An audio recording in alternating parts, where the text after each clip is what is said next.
लेकिन बंधुओं, आत्मदेव ब्राह्मण यजमानों के घर पाठ पूजा करके भगवान की आराधना करके फिर भी प्रसन्न है, लेकिन उनके मन में एक दुख है। मैंने आपको अभी कथा में थोड़ी देर पहले बताया कि कोई ना कोई प्राणी किसी ना किसी कारण से दुखी रहता है। ब्राह्मण को क्या दुख है? इनके यहाँ एक गौ माता है जो कि वो बांझ हो गई है। इनके यहाँ तुलसी का गिरवा है, नित्य प्रति तुलसी में पानी देते हैं, खूब सेवा पूजा करते हैं, लेकिन तुलसी हमेशा सूखी रहती है। और ब्राह्मण के विवाह को बहुत दिन बीत गए, अभी तक कोई संतान नहीं है। बस इस कारण से ब्राह्मण दुखी है। परंतु ब्राह्मण ने इस दुख को किसी से कहा नहीं है और कभी किसी से दुख कहना भी नहीं चाहिए। यही हमारी भूल है, क्योंकि आज हम पल भर में किसी को अपना समझ करके अपना दुख कह देते। भाई अरे आपसे क्या छुपाएं, क्योंकि आप तो अपने हैं, आपसे कुछ छुपाया नहीं जाता है। भैया ये हमारे घर में दुख है, वह आपने तो अपना कह करके अपना समझ करके उसे बताया, लेकिन वो लोग हमें पराया समझ करके हमारी समाज में हंसी करते हैं। वो मित्र नहीं है। जो अपने मित्र की समाज में जो हंसी करता है वो मित्र नहीं है, उसे गद्दार कहते हैं। और हमेशा ऐसे गद्दारों से हमको सावधान रहना चाहिए। उन गद्दारों को अपने समक्ष भी बैठने की चेष्टा नहीं करानी चाहिए कि ये हमारे पास भी आकर के बैठे। ऐसे लोगों से कोसों दूरी बना करके रखनी चाहिए, क्योंकि ये गद्दार यदि हमारे नहीं हुए तो समाज में कभी किसी के नहीं हो सकते। जो हमारा नहीं तो वो किसी का नहीं। इसलिए ऐसे व्यक्तियों से हमको हमेशा सावधानी बरतनी चाहिए, क्योंकि एक व्यक्ति समाज में ऐसी फूट डाल देता है कि उस समाज को एक साथ बैठने भी नहीं देता। क्या वो इंसान हो सकता है? वो इंसान नहीं है। इंसान का काम है कि जो दूर है उसको एक साथ में बिठाने का कार्य करे, वो इंसान है। जो और दूरी बनाए उसका नाम इंसान नहीं है। प्यारे, पल भर की जिंदगी है, आज है कल नहीं है। क्या लेकर के आए, क्या लेकर के जाओगे? बस इतना तो करते हुए चलो कि सब हमारे साथ में रहे, हम सबके साथ में रहे, एक दूसरे के साथ सुख दुख में हम किसी के काम आए। यही तो हमारी इंसानियत है। अपने लिए तो हर व्यक्ति जीता है, कभी अपनों के लिए जी करके देखो, उसमें बड़ा सुख मिलता है। आज ब्राह्मण इन बातों से दुखी हैं, किसी से दुख कहा नहीं, लेकिन दुनिया जीने नहीं देती है। ब्राह्मण के यहाँ धीरे धीरे पड़ोसियों का आना प्रारंभ हुआ। सब आकर के बातें करते, अरे भाई देख रहे हो ब्राह्मण के यहाँ इस गौ माता को कितने दिन हो गए, लगता है ये गौ माता बांझ हो गई है। एक पड़ोसी कहने लगा, गौ माता की बात कर रहे हो? ब्राह्मण के यहाँ तुलसी कभी हरी भरी नहीं रहती, हमेशा सूखी रहती है। एक पड़ोसी कहने लगा, आपने विचार किया ब्राह्मण के विवाह को कितने दिन बीत गए, अभी तक इनके घर कोई संतान नहीं है। लगता है कि ये ब्राह्मण पापी है, और ऐसे पापी का तो मुख भी नहीं देखना चाहिए, मुख देखने से भी पाप लगता है। ब्राह्मण ने जब ये सुना कि जिन्हें मैं अपना कहता था, जो मेरे साथ रहते थे, मैं इनके साथ में रहता था, आज ये मेरे द्वारे पर खड़े होकर के मुझे पापी कहकर के पुकार रहे हैं और कह रहे हैं कि आज के बाद इसका मुख नहीं देखेंगे। भूल हो गई है जो कि मैंने इन्हें अपना समझ लिया। आज रात्रि भर ब्राह्मण को नींद नहीं आई और ऐसा मन में वैराग्य आया, जब अपनों ने ही मुझे ठुकरा दिया, जब अपने ही मेरा मुख नहीं देखना चाहते, तो मैं भी इस नगर में नहीं रहूंगा। और रात्रि के समय ब्राह्मण ने अपने घर को छोड़ दिया, दूर जंगल में जाकर के रोने लग गए। क्योंकि प्यारे शस्त्रों के घाव उपचार करने से भर जाते हैं, लेकिन बातों के घाव कभी उपचार करने से भरते नहीं हैं। ये जितना उपचार करेंगे उतने और गहरे होते हुए चले जाते हैं। तो हमारा कर्तव्य है, किसी को अच्छा नहीं कह सकते तो किसी को बुरा भी नहीं कहना चाहिए, किसी को सुख नहीं दे सकते हैं तो किसी को दुख भी नहीं देना चाहिए। आज ब्राह्मण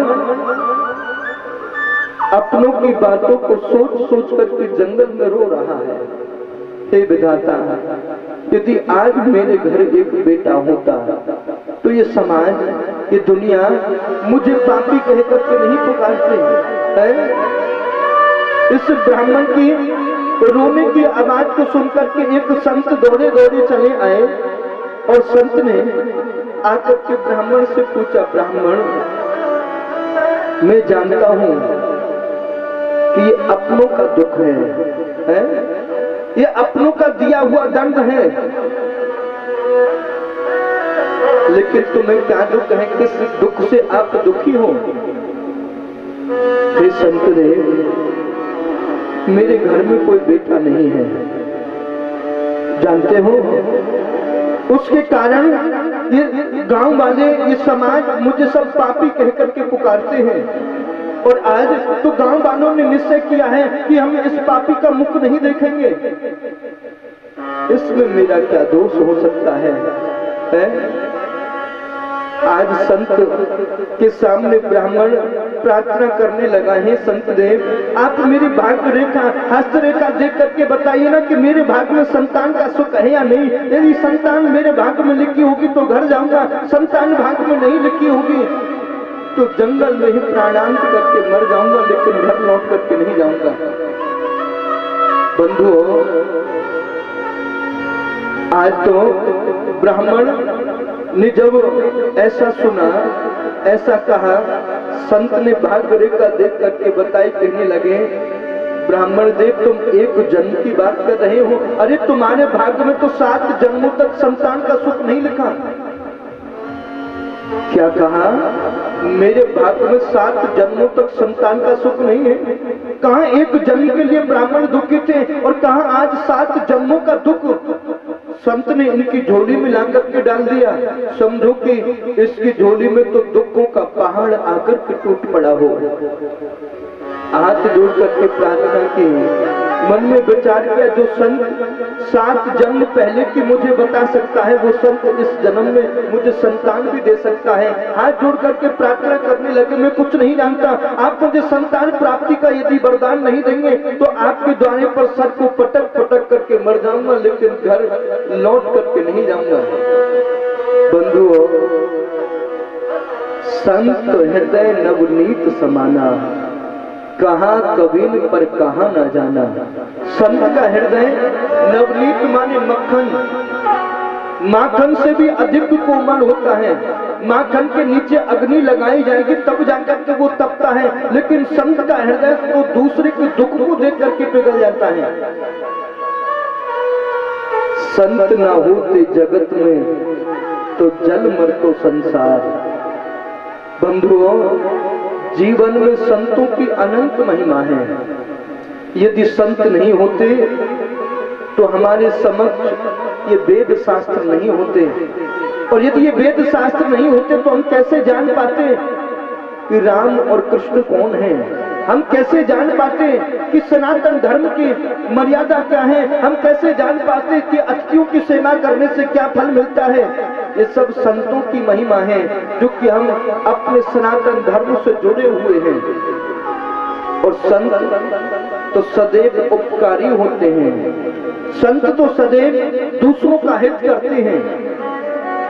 और कैसा है? एक बार एक संत एक नदी में स्नान कर रहे थे। स्नान करते हुए संत ने देखा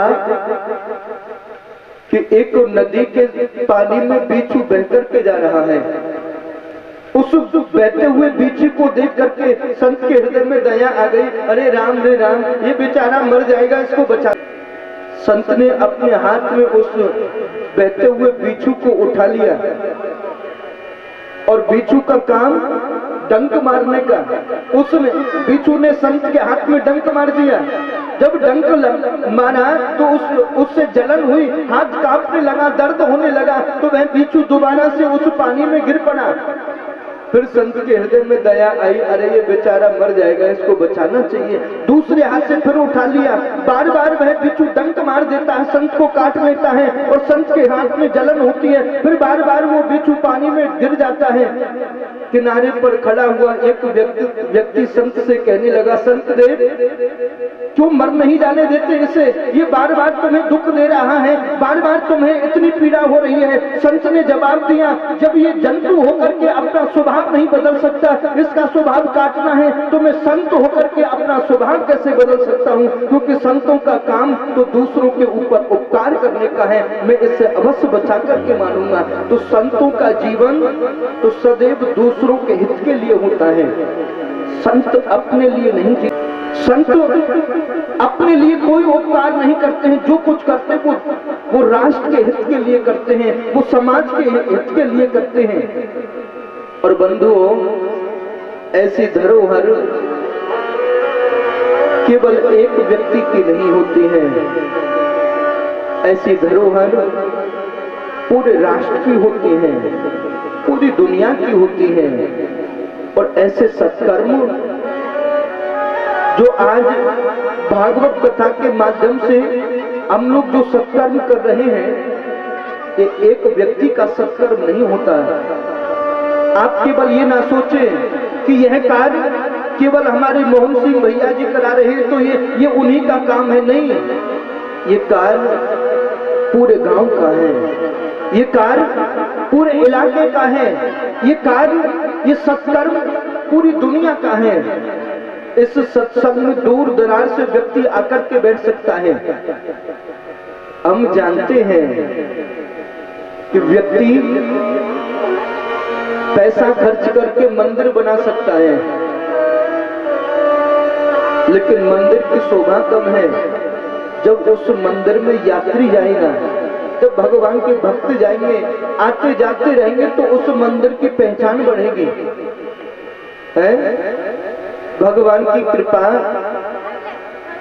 मोहन सिंह भैया इस कथा में जो भगवान की कृपा हो रही है, धन खर्च कर रहे हैं और बड़ी प्रसन्नता से कर रहे हैं। जो चीज चाहिए, हम जब बरसाने में थे हमने कहा भैया आपके यहाँ का तो मालूम नहीं, हमारे यहाँ तो बहुत गर्मी हो रही है। बोले महाराज जी चिंता ना करो, 2 नए कूलर खरीद करके लाऊंगा, है कोई परेशानी नहीं होगी। और वास्तव में वैसा ही बिल्कुल प्रत्यक्ष देखने के लिए मिल रहा है। वो पैसा खर्च कर रहे हैं, लेकिन आप भक्तों का काम है कि आप भी आकर के जुड़े और आप कोई भक्त यहाँ बैठे हुए भक्तों को पानी पिलाए, ये सेवा ही तो है? जब कोई आया है तो उसके लिए बैठने के लिए कुर्सी दे, भैया आओ बैठो, आप हम बुजुर्ग हैं, बड़ी दूर से चल करके आइए बैठिए, आपके लिए पानी लेकर के आते हैं, तो ये सेवा ही तो है। कथा का समय हो तो कथा के समय सुंदर से आंगन में झाड़ू लगा करके भक्तों को बैठने की व्यवस्था करिए, ये सेवा ही तो है।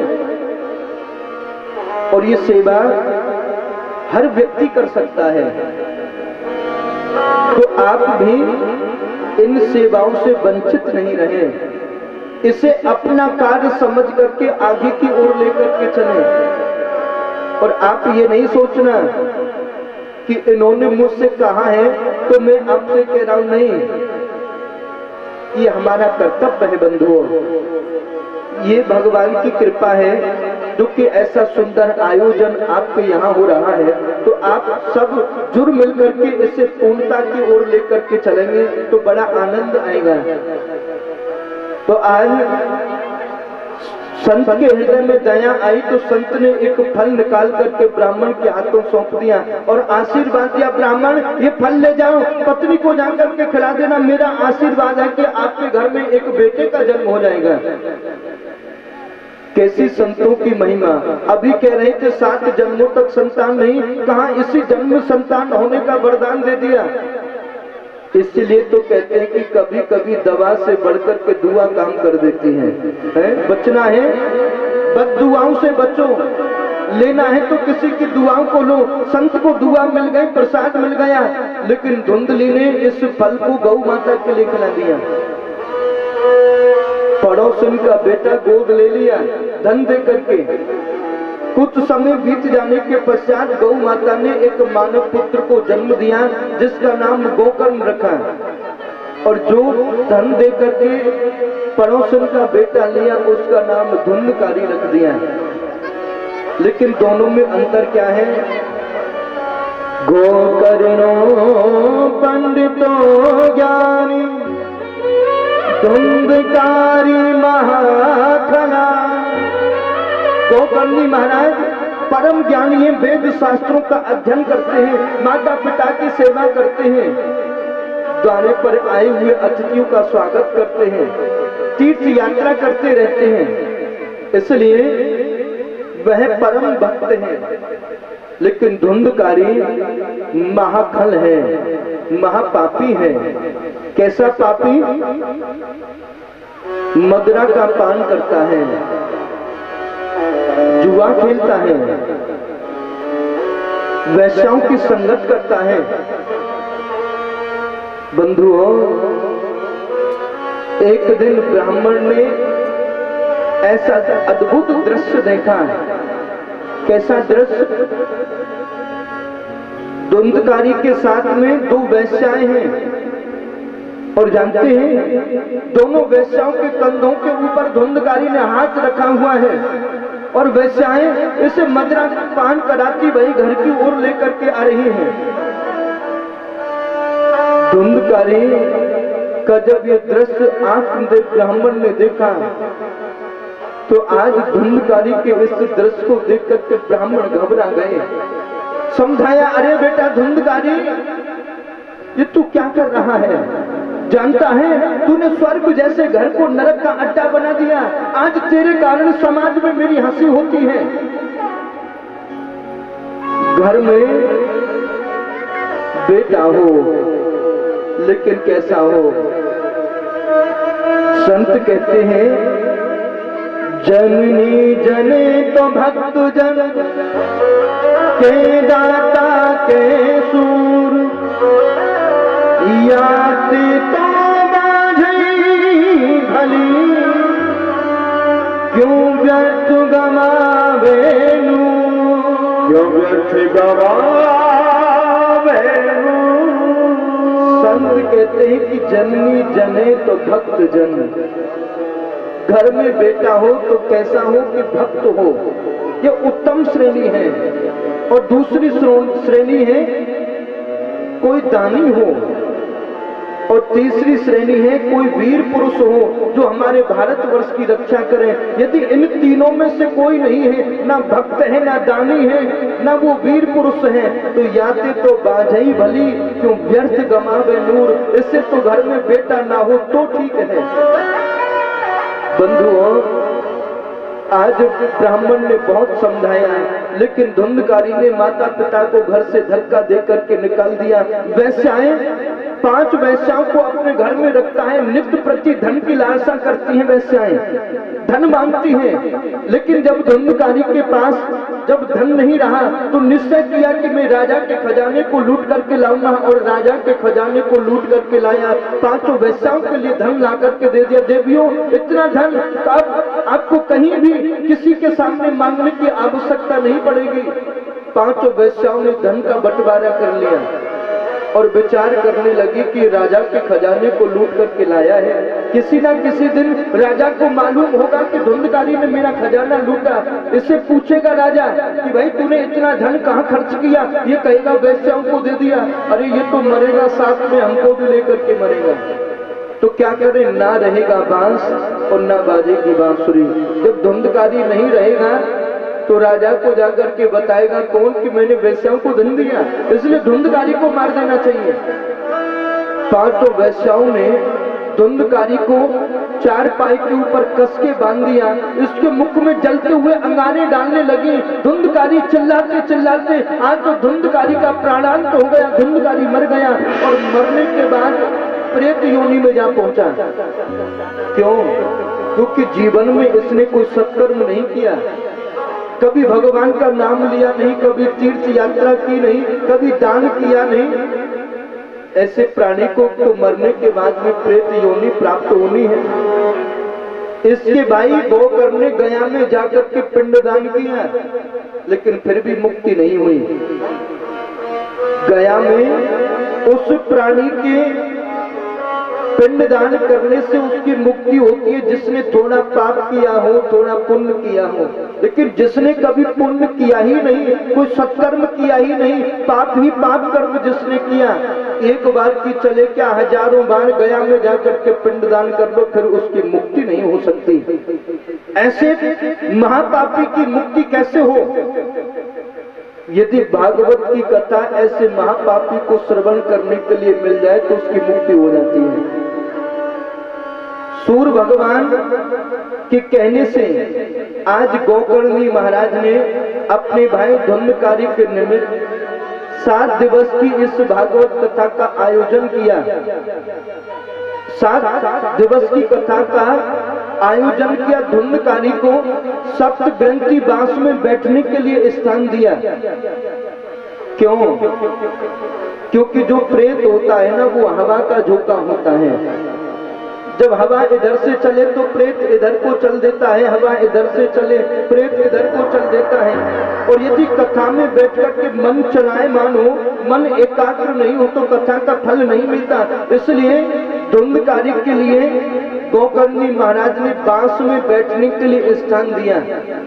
हमने भी यहाँ प्रेतों के लिए स्थान दिया है। जो हमारे पितृ देवता है उनसे प्रार्थना है कि हमारे जो यजमान के जो पितृदेव हैं वह इस बांस में आकर के वो अपना स्थान ग्रहण करें, और वह आपके बालक, आपके परिवारी जन आपकी प्रसन्नता के लिए, आपकी मुक्ति के लिए इस कथा का आयोजन कर रहे हैं, तो वह इस बांस में आकर के अपना स्थान ग्रहण करें और 7 दिवस की इस कथा को श्रवण करके वह भगवान के धाम को जाकर के पहुंचे।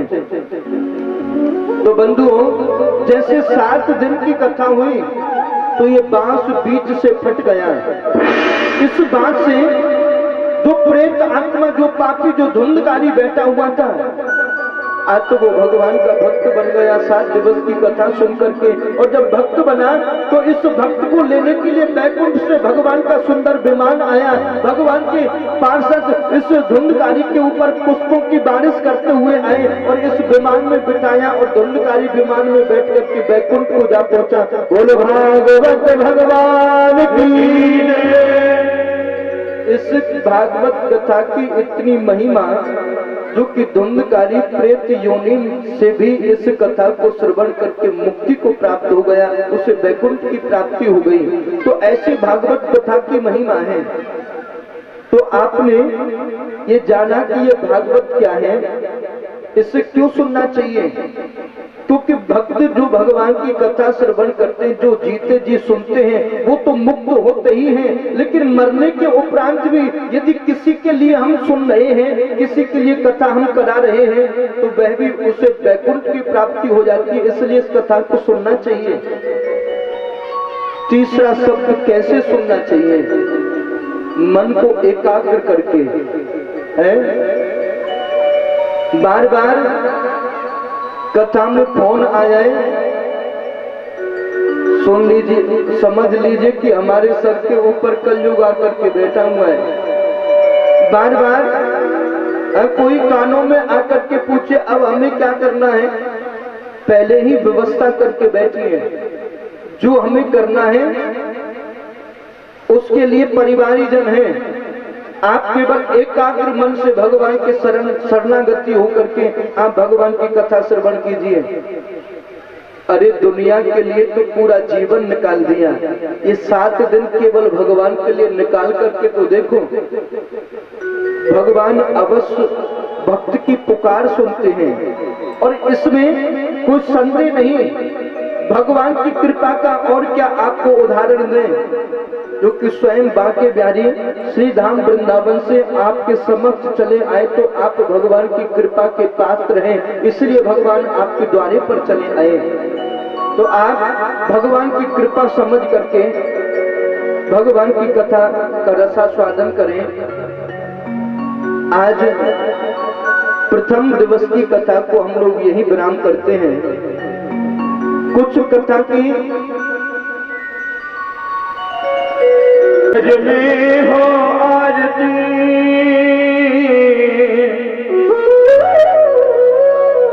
चरण कमल चितला, तहाँ हरि वासा करे, ज्योतियत जगा। श्री वामन बिहारी तेरी आरती गाओ, आरती गाओ प्यारे आपको मनाओ, आरती गाओ प्यारे आपको मनाओ। तुम्हारे कन्हैया मेरी आरती गाओ, तुम जो किनारा मोरे मुकुट पे सोहे, मोरे मुकुट तेरे शीशों में रोहे। मेरा मन मोहे, प्यारी बंसी मेरा मन मोहे। तो बारी बारी जाओ या बंसी पे मैं तो बारी बारी जाओ। रमण बिहारी तेरी आरती गाओ। लगन तुमसे लगा बैठे, जो होगा देखा जाएगा। लगन तुमसे लगा बैठे, लगन तुमसे लगा बैठे, जो होगा देखा जाएगा। लगन तुमसे लगा बैठे, जो होगा देखा जाएगा। लगन तुमसे लगा बैठे, जो होगा देखा जाएगा। जो होगा देखा जाएगा, जो होगा देखा जाएगा। जो होगा देखा जाएगा, जो होगा देखा जाएगा। जो होगा देखा जाएगा, जो होगा देखा जाएगा। जो होगा देखा जाएगा, जो होगा देखा जाएगा। मैंने अपना बना से, जो होगा देखा जाएगा। तुम्हें अपना बना से, जो होगा देखा जाएगा।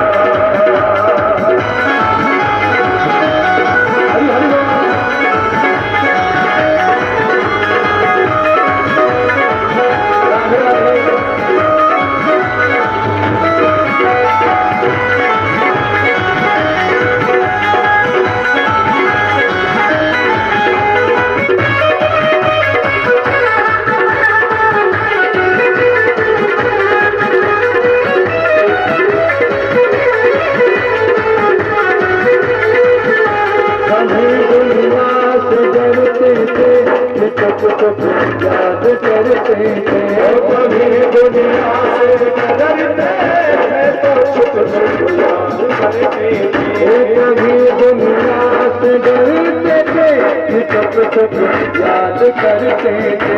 कभी दुनिया से डरते थे, छुप छुप याद करते थे। शर्म अब बेच खा बैठे, शर्म अब बेच खा बैठे, जो होगा देखा जाएगा।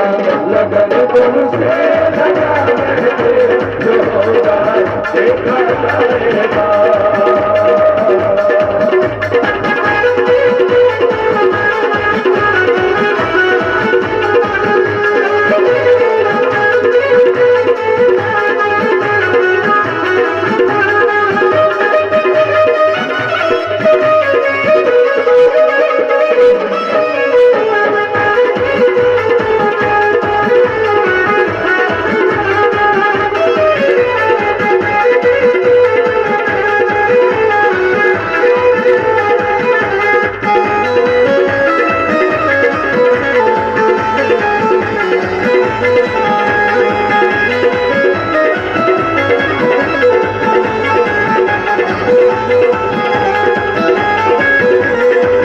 दीवाने बन गए तेरे तो फिर दुनिया से क्या मतलब, दीवाने बन गए तेरे फिर दुनिया से क्या मतलब, दीवाने बन गए तेरे तो फिर दुनिया से क्या मतलब, दीवाने बन गए तेरे फिर दुनिया से क्या मतलब, दीवाने बन गए तेरे तो फिर दुनिया से क्या मतलब, दीवाने बन गए तेरे फिर दुनिया से क्या मतलब, सर्व अब बेच खा बैठे, सर्व अब बेच खा बैठे, जो होगा देखा जाएगा, मुझसे लगा बैठे, जो होगा देखा जाएगा, मुझसे जो होगा देखा जाएगा।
राधे राधे